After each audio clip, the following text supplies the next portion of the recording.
हिंसक प्रदर्शन के बीच वहां की प्रधानमंत्री शेख हसीना ने इस्तीफा देकर देश छोड़ दिया है। फिलहाल वो भारत में सुरक्षित हैं। दूसरी तरफ बांग्लादेश सेना ने देश की कमान अपने हाथों में ले ली है। यानी कि एक तरह से बांग्लादेश में तख्ता पलट हो चुका है और अब वहां सैन्य शासन की आहट साफ तौर पर नजर आ रही है।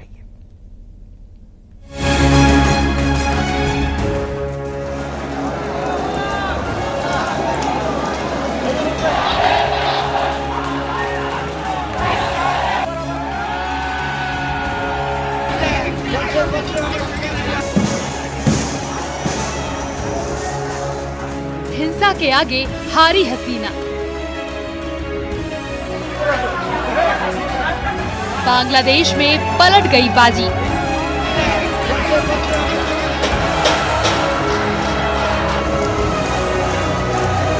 शेख हसीना का इस्तीफा भारत में शरण।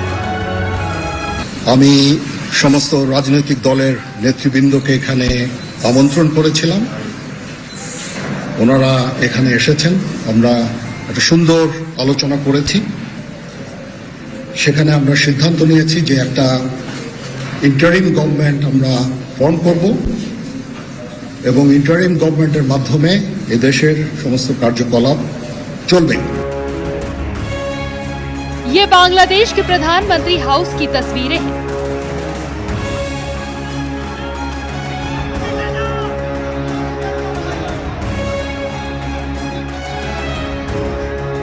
जहां भी जिधर भी देखेंगे प्रदर्शनकारियों का कब्जा नजर आएगा।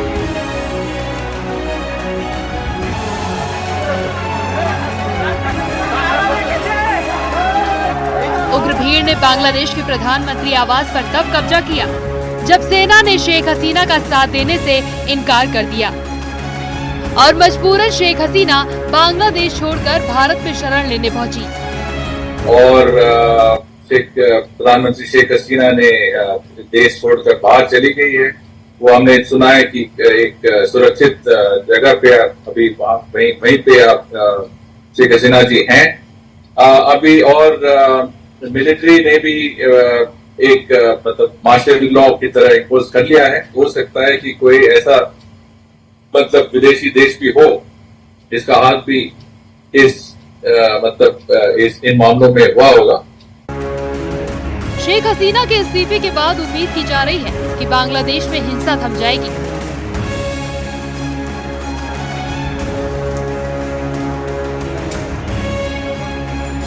क्योंकि इस्तीफे से पहले शेख हसीना ने प्रोटेस्ट रोकने की हर संभव कोशिश की थी, फिर भी बांग्लादेश जलता रहा। हिंसा के बीच बांग्लादेश सरकार ने Meta platform, Facebook, WhatsApp, messenger और इंस्टाग्राम बंद कर दिया है। इसके बावजूद सोशल मीडिया पर अफवाहों की बाढ़ आई हुई है।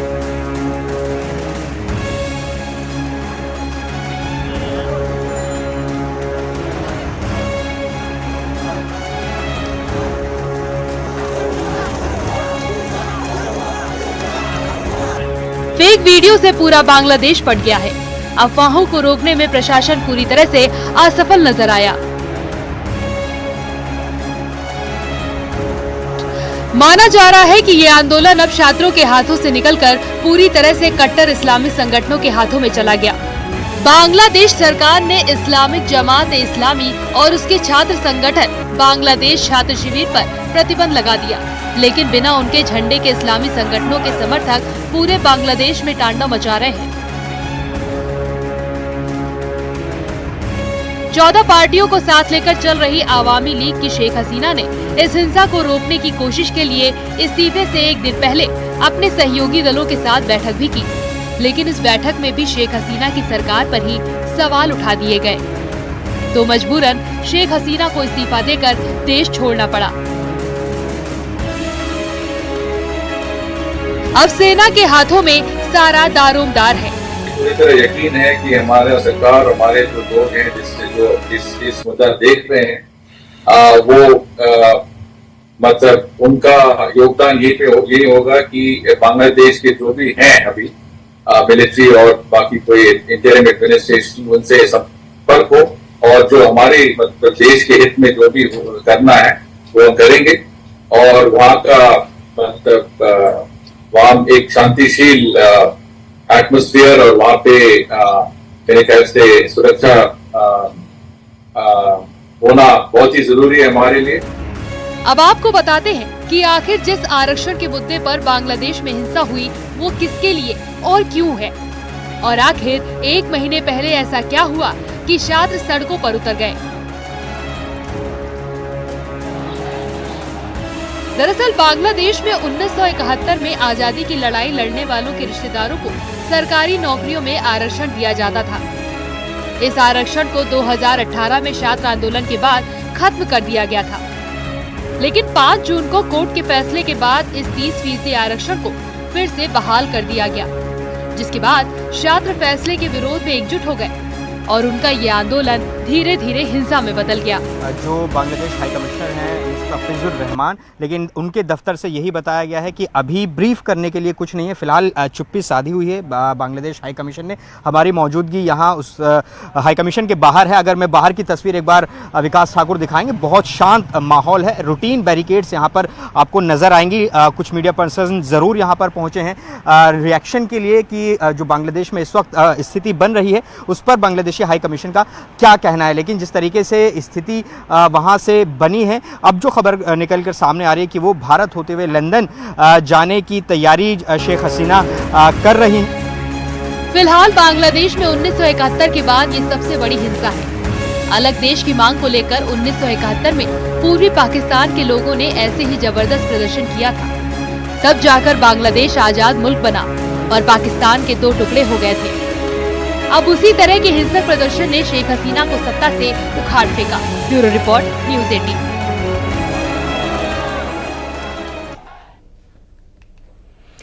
जैसे ही शेख हसीना ने ढाका छोड़ा, उनके घर पीएम हाउस में बिरयानी पार्टी शुरू हो गई। प्रदर्शनकारी उनके घर में तोड़फोड़ करते और बिस्तर पर आराम करते दिखाई देने लगे। ये रिपोर्ट जरा देखिए।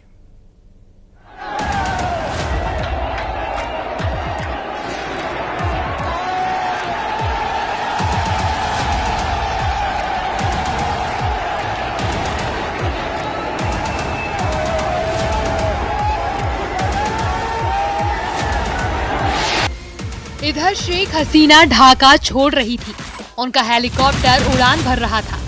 उधर शेख हसीना के सरकारी आवास पर भीड़ धावा बोल रही थी। देखिए ये तस्वीरें हैं ढाका के पीएम हाउस की।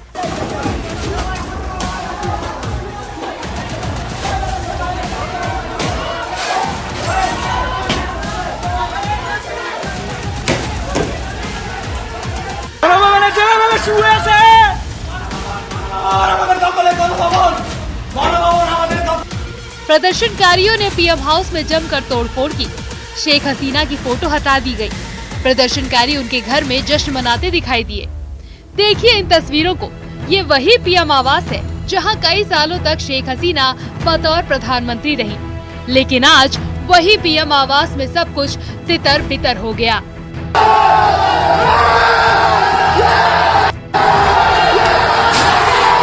बांग्लादेश में भारी हिंसा के बीच प्रधानमंत्री शेख हसीना ने इस्तीफा दे दिया है।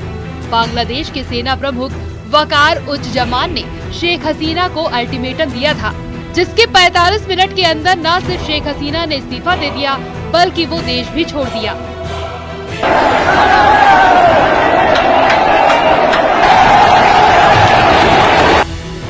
पीएम शेख हसीना के इस्तीफे की मांग को लेकर बांग्लादेश में हिंसा हुई। कुछ घंटों के भीतर ही 300 लोगों की मौत हुई और करोड़ों की प्रॉपर्टी को आग के हवाले कर दिया गया। बांग्लादेश के हालात ऐसे बिगड़े कि शेख हसीना की सरकार कुछ नहीं कर पाई। ढाका में पुलिस प्रशासन ने नहीं बल्कि प्रदर्शनकारियों ने कब्जा कर लिया। बांग्लादेश में सरकारी नौकरियों में आरक्षण कोटा के विरोध में छात्र प्रदर्शन कर रहे थे। विवाद उस 30% आरक्षण को लेकर था जो स्वतंत्रता सेनानियों के वंशजों को दिए जा रहे हैं। छात्रों का आरोप है कि मेरिट के आधार पर सरकारी नौकरियां नहीं दी जा रही हैं। वहीं विपक्ष भी शेख हसीना सरकार के खिलाफ उतर आया और सेना ने भी शेख हसीना का साथ नहीं दिया। ऐसा भी माना जा रहा है कि पाकिस्तान भी लगातार शेख हसीना के खिलाफ साजिश रच रहा था। बांग्लादेश में आर्थिक हालात बेहद खराब है। इन तमाम कारणों से शेख हसीना के हाथ से हालात निकल गए। और आखिरकार उन्हें देश छोड़ना पड़ा। वहीं बांग्लादेश के सेना प्रमुख ने कहा कि वो राजनीतिक दलों से बात कर रहे हैं ताकि समस्या का राजनीतिक हल निकाला जा सके। Bureau report, news 18।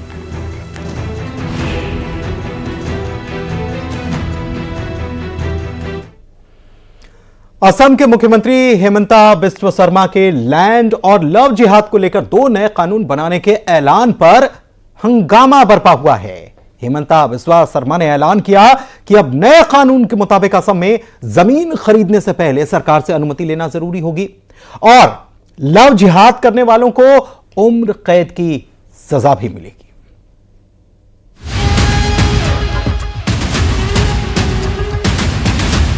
ইলেকশনৰ সময়ত আমি লাভ জেহাদৰ কথা কৈছো। অসমত আমি অহা কিছুদিনৰ ভিতৰতে এখন নতুন আইন আনিম য'ত নেকি লাভ জেহাদৰ কাৰাদণ্ড আজীৱন কাৰাদণ্ডলৈ আমি ৰূপান্তৰ কৰিম। আগতে ইণ্টাৰ ৰিলিজিয়ন মাটিৰ ট্ৰান্সফাৰ হৈছিল। হিন্দুৰ মাটি মুছলমানে কিনিছিল, মুছলমানৰ মাটি হিন্দুৱে কিনিছিল। কিনা বেচাত আমি বাধা দিব নোৱাৰো, কিন্তু অসম চৰকাৰে নতুনকৈ সিদ্ধান্ত লৈছে যে এজন হিন্দুৰ মাটি মুছলমানে কিনিবৰ বাবে আৰু এজন মুছলমানৰ মাটি হিন্দুৱে কিনিবৰ বাবে মুখ্যমন্ত্ৰীৰ অনুমোদন লোৱাৰ পিছতহে লেণ্ড চেল পাৰ্মিশ্যন হ'ব পাৰিব। মুখ্যমন্ত্ৰীৰ অনুমোদন লোৱাৰ পিছতহে লেণ্ড চেল পাৰ্মিশ্যন ল'ব পাৰিব। असम में लव जिहाद पर योगी मॉडल लागू होने वाला है। ये सरकार महिला सुरक्षा के प्रति पूरी तरह गंभीर है। योगी के बाद हेमंत बिस्वा शर्मा लव जिहाद रोकेंगे। ये ने कर दिया तो अभी कैसे पीछे रहे, तो भी कोई न कोई जिहाद करना है। हेमंत सरकार तैयार, लव और लैंड जिहाद पर प्रहार। असम के मुख्यमंत्री हेमंत बिस्वा शर्मा के ऐलान के साथ ही विपक्षी दलों ने विरोध का झंडा बुलंद कर लिया है। देश भर में वक्फ बोर्ड की संपत्तियों को लेकर पहले से ही चल रहे तूफान के बीच हेमंत बिस्वा शर्मा ने लव जिहाद और लैंड जिहाद पर असम में नया कानून लाने की घोषणा कर दी है। असम में जो कानून लाने की तैयारी की जा रही है उसमें लव जिहाद, अंतर धार्मिक जमीनों की खरीद फरोख्त और नई डोमिसाइल नीति पर फोकस किया गया है। असम में जमीनों की खरीद बिक्री पर नई नीति लाई जाएगी। अंतर धार्मिक जमीनों का सौदा राज्य सरकार की मंजूरी के बाद ही हो सकेगा, यानी किसी एक धर्म के व्यक्ति को दूसरे धर्म के व्यक्ति की जमीन खरीदने या बेचने से पहले सरकार से इजाजत लेनी होगी। हेमंता बिस्वा शर्मा ने ये भी साफ कर दिया कि राज्य में लव जिहाद के मामलों को बर्दाश्त नहीं किया जाएगा। नए कानून के मुताबिक लव जिहाद के आरोपियों पर सख्त एक्शन लिया जाएगा। लव जिहाद में शामिल आरोपियों को उम्र कैद की सजा हो सकती है। असम के मुख्यमंत्री हेमंत बिस्वा शर्मा ने राज्य के लोगों के अधिकारों को सुनिश्चित करने के लिए नई डोमिसाइल नीति बनाने का भी ऐलान किया है। इस नीति के मुताबिक नई नीति से असम में पैदा हुए लोगों के अधिकार सुरक्षित होंगे। अब असम में पैदा हुए लोगों को ही सरकारी नौकरी मिल सकेगी। Assam government, after examining various cases which we have seen in last 3, 4, 5 years, we are going to draft a legislation which will give stinging punishment for the cases where you hide your identity, you lure a girl to marriage, and in the process you destroy the trust of the girl. Hemant Biswa Sharma के इस ऐलान के साथ ही विपक्षी दलों ने इसका विरोध करना शुरू कर दिया है। कांग्रेस से लेकर समाजवादी पार्टी तक ने हेमंता के खिलाफ मोर्चा खोल दिया है। विपक्ष के मुताबिक हेमंता का ऐलान देश को बांटने वाला है। हनी ट्रैप आप करवाएंगे फिर इसका मतलब लोगों से, और उसके बाद उम्र कैद करा देंगे। कोई भी इल्जाम कैसे भी लगा सकता है, इसका कितना जबरदस्त मिसयूज होगा। ये ने कर दिया तो अभी कैसे पीछे रहे, इनको भी कोई न कोई जिहाद करना है। तो मैं कहूँगा बाढ़ आई हुई आसाम में, उसको पहले निपटो। बांग्लादेश बगल में उसके डिस्टर्बेंस की कीमत चुका रहा है आसाम, उससे निपटो। काम कुछ नहीं करेगा, सिर्फ लफाजी। केंद्र सरकार के वक्फ कानून में संशोधन के फैसले पर पहले ही विवाद गरमाया हुआ है। ऐसे में हिमंता बिस्वा शर्मा ने असम में लव और लैंड जिहाद पर कानून बनाने का ऐलान कर विपक्ष को एक और मुद्दा दे दिया है, जिसकी गूंज आने वाले दिनों में संसद के अंदर और बाहर लगातार सुनाई देगी।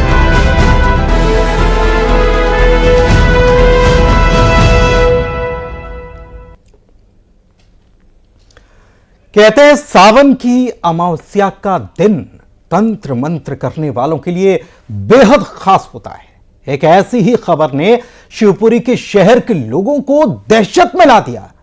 दरअसल शिवपुरी के बैराड़ के मुक्तिधाम में पहुंचे 2 लोगों को 2 महिलाओं के अंतिम संस्कार के बाद शमशान घाट से उनकी अस्थियां गायब मिली और मौके पर तंत्र क्रिया वाली चीजें पाई गई।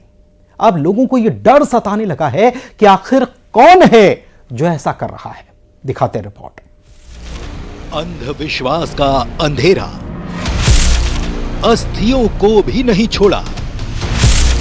अस्थियों से सिर पैर गायब। क्या ये तंत्र साधना के हैं उपाय? कोई उस रात को निशाचरी कहता है तो कोई कहता है काली रात। तंत्र मंत्र करने वालों के लिए वो रात है खास। जब चंद्रमा छिप जाता है तो शुरू होता है तंत्र मंत्र का खेल। घोर काली रात में तांत्रिक करते हैं तंत्र मंत्र विद्या पाने के उपाय। अंधविश्वास के अंधेरे में वो इस हद तक उतर जाते हैं कि अस्थियों को भी नहीं छोड़ते। एक ऐसी ही खबर लोगों को परेशान कर रही है जो शिवपुरी से आई है, जहां बैराड़ के मुक्तिधाम में पहुंचे लोगों को 2 महिलाओं के अंतिम संस्कार के बाद श्मशान से उनकी अस्थियां गायब मिली।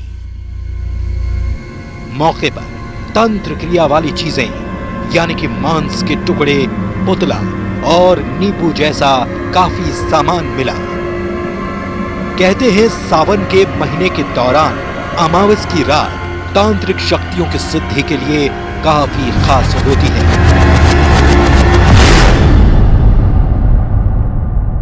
वे तंत्र मंत्र की विद्या जानने के लिए कई उपाय करते हैं।